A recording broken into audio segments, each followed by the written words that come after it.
nous avons une bien grande chance qui est celle d'entendre chaque jour la parole du Seigneur et d'avoir chaque jour l'occasion de la méditer et donc de laisser vivre en nous ce que cette parole nous dit dans notre prière.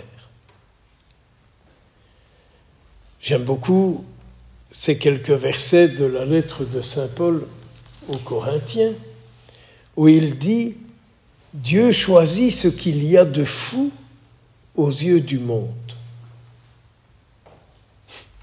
Désolé, c'est de nous qu'il parle. Et c'est vrai qu'il faut être un peu fou, si pas tout à fait cinglé, ora pro nobis, si cinglé est au ciel, pour dire au Seigneur, je vais vivre toute ma vie pour toi, en départ des dons de toi qui sont en moi. C'est bien ça, le sens de notre vocation. Nous avons dit un jour au Seigneur, je vais passer toute ma vie à la vivre pour toi, en départ des dons de toi qui sont en moi. Car je nous rappelle que les dons que le Seigneur nous a faits, ce n'est pas pour développer un compte bancaire, mais c'est pour qu'il puisse se développer, lui, dans le monde. Les dons que le Seigneur a faits à vous, à moi, à chacun de nous, c'est pour qu'il puisse se développer dans le monde, lui, le Créateur du ciel et de la terre, du monde visible et invisible. C'est bien ça. Si ce n'est pas à ça que nous travaillons, notre vie, à qui et à quoi sert-elle ? Donc, si j'essaye encore de comprendre un peu plus, nous avons un jour pris la décision de dire, à travers ma vie, que tu puisses te développer dans le monde, Seigneur. Alors c'est vrai, chacun selon son état, chacun selon sa grâce, chacun selon ses dons. Nous n'avons pas tous les mêmes dons, nous n'avons pas tous les mêmes vocations, mais ne sont-elles pas toutes utiles pour l'édification du corps du Christ? Le monde n'est-il pas appelé à être le corps du Christ? Ah, comme il y en aurait des choses à dire là-dedans.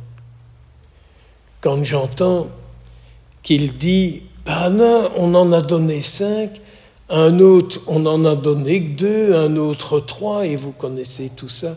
Comme moi, je me disais, mais qu'est-ce que c'est que cette affaire que ceux qui reçoivent des dons en reçoivent encore plus? Et si c'était celui ou celle qui s'engage et qui fait prendre conscience aux autres que eux aussi, ils sont le don de Dieu pour le monde. Nous parlons tellement de pastoral des vocations. C'est très facile de dire « Seigneur, envoie-nous des prêtres. Seigneur, envoie-nous des saints prêtres », comme nous disions jadis devant le Saint-Sacrement à Vêpres en paroisse.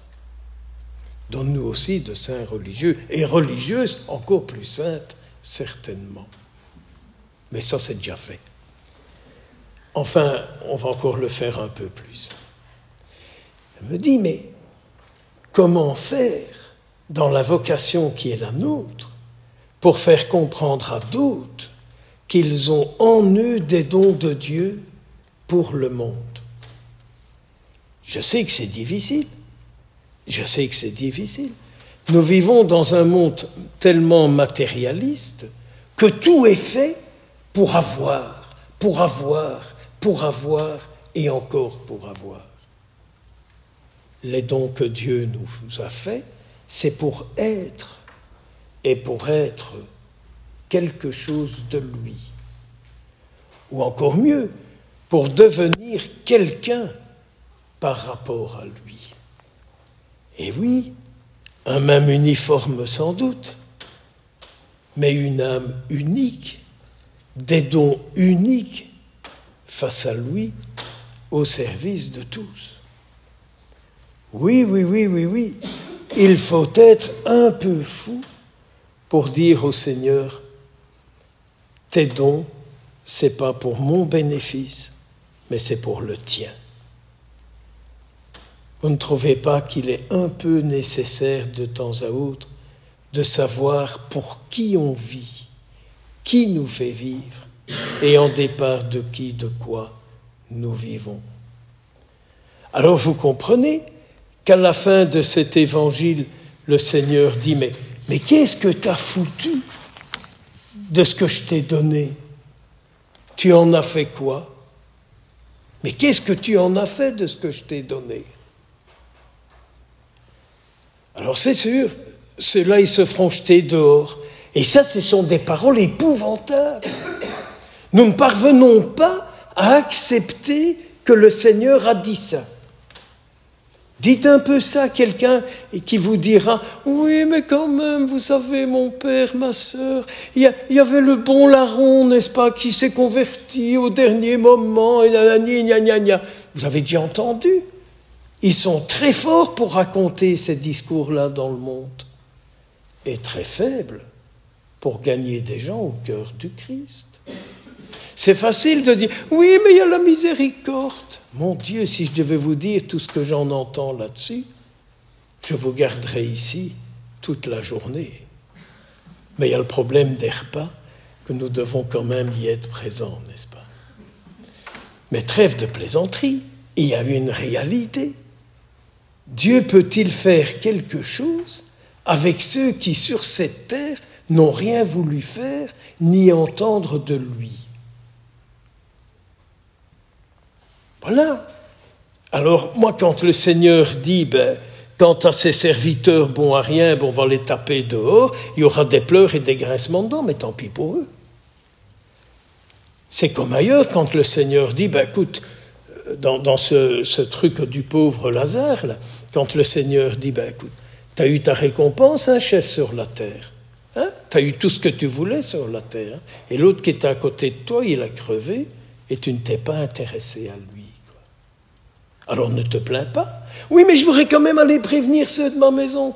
Et Jésus dit, mais ça sert à rien. Ils sont tellement butés, têtus, enfermés, que même moi, je n'arrive pas à les changer. Que de fois, je dis au Seigneur, mais comme tu as difficile pour convertir des cœurs, des âmes, mais comme c'est difficile pour toi de les tourner vers toi, eh bien, Seigneur, je suis là. Que de fois je dis à Jésus, je suis là, Seigneur. Je suis là, et si à travers moi tu crois que tu peux les rencontrer, je suis tout prêt. Je suis tout prêt, car je sais que pour toi, les voir dans cet état, c'est une profonde tristesse. Oui, le Seigneur peut être triste de voir qu'il ne sait toucher personne. N'est-ce pas ce que sainte Monique a vécu?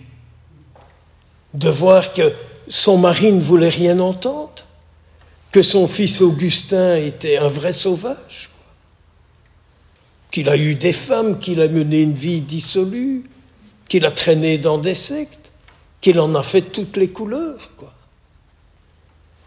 On comprend qu'alors, dans ses confessions, saint Augustin a cette parole qui, moi, je n'ai jamais parvenu à oublier cette parole-là de lui, où il dit, en pensant à sa mère et à ses pleurs, « Tes larmes étaient des gouttes de lait qui m'ont engendré à la foi. » Alors pensons au choix que nous avons fait, pensons au don que le Seigneur a fait à chacun de nous, et pensons à ce qu'il dit à ceux qui ne savent rien faire, mais n'ayons pas peur de continuer de lui dire « Je suis là, Seigneur, sur moi tu peux compter. » Et ceux qui lui disent ça, le Seigneur du haut du ciel les bénit.